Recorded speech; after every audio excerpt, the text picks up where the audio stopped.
ভোগ ভাত খাবি, বিরিয়ানি আর খাবি না, বড় দিনে খাবি।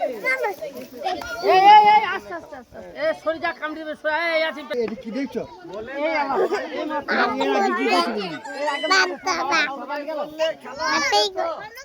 কাজ বললে আর হবে না।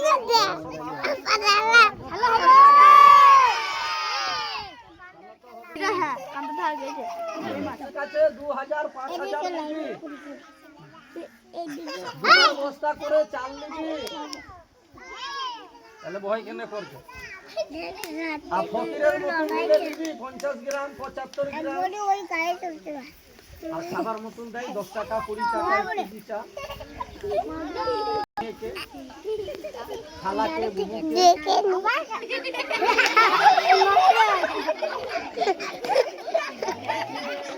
খালান করবে